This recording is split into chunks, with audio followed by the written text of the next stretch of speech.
Someone once told me the only reason people share status updates on Facebook is to make others jealous. Well, that may not be true exactly. I mean, no one wants to be known as an egotist. But it is true that people will share information for a reason. People want to build their sense of personal worth and self-esteem. People share information on social media to self-enhance.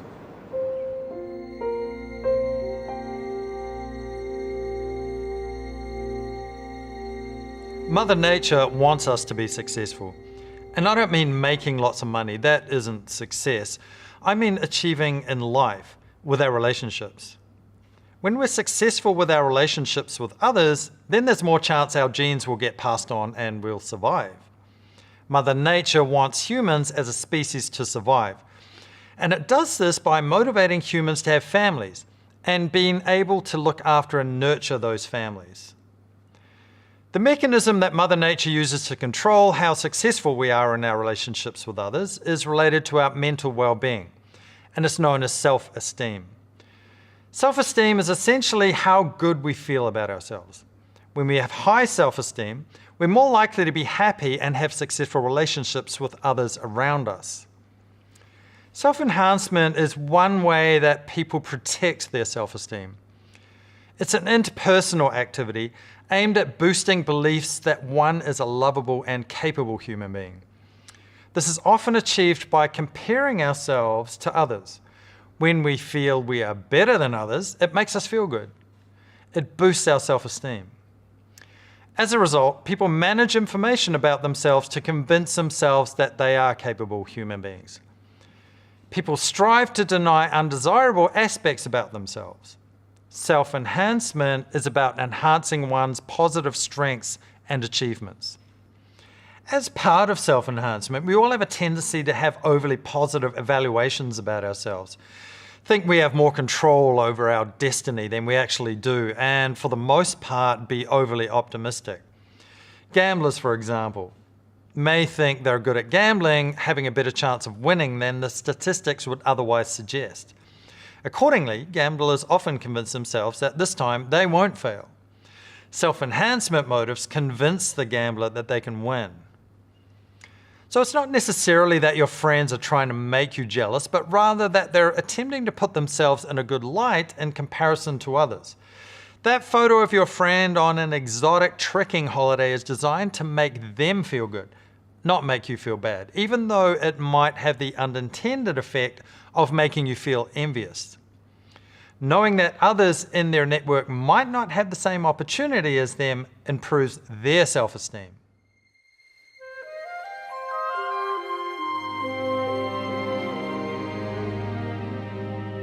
People estimate how others will feel. Content that makes people laugh or otherwise feel something is more likely to get likes and comments.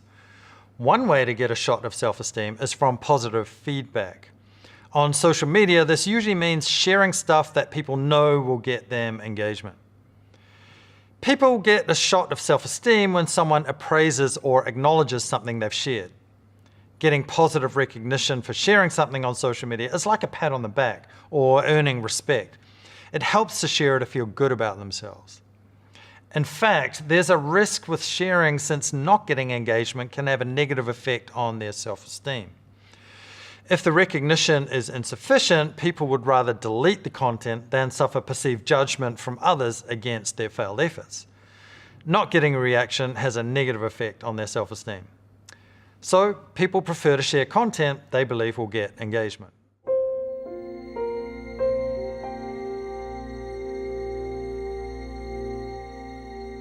What is shareable? It always starts with understanding the value system of who it is you want to share to. Usually your target market, those people who you want as customers. Take, for example, the goth culture. Part of being a gothic is looking the part with the black clothes, the black nail polish, and the pale skin. Gothics go out of their way to look morbid.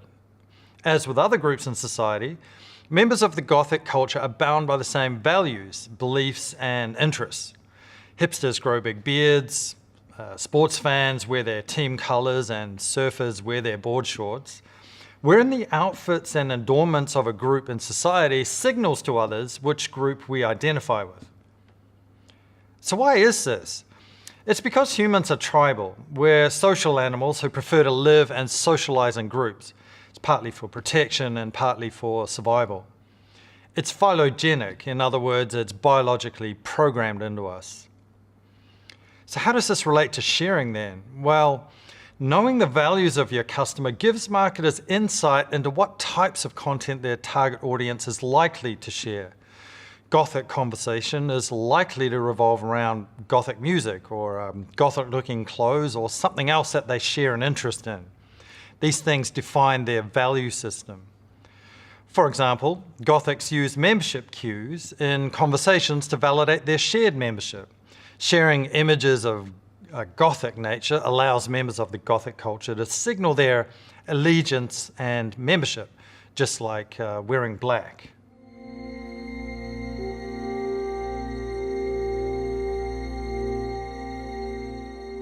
If you identify what it is that binds your target market together, you're halfway there.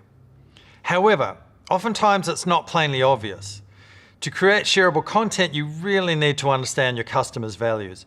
Not just what their interests are, but what really matters to them. Take, for example, Australian surfing brand QUICKSILVER.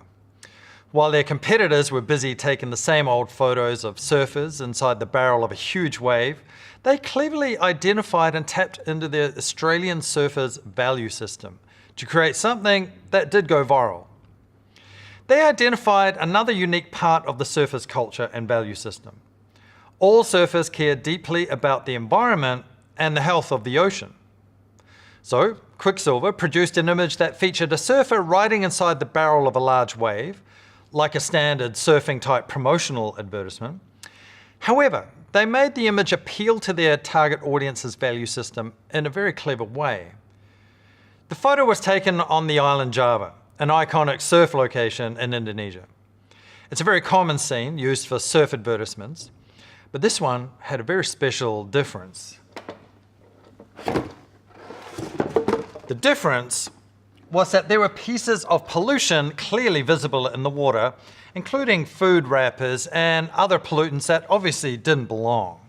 The image of the man surfing a beautifully perfect wave in clear blue skies, though tainted by the presence of the pollution, created a shocking contrast.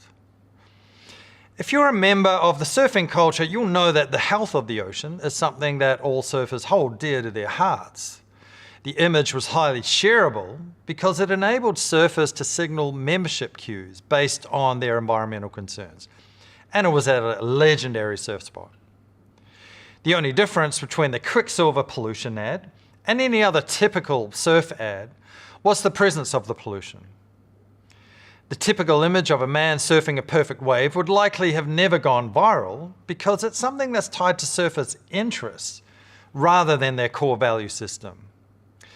Things that get shared tend to appeal to people's value systems more than just appealing to their interests.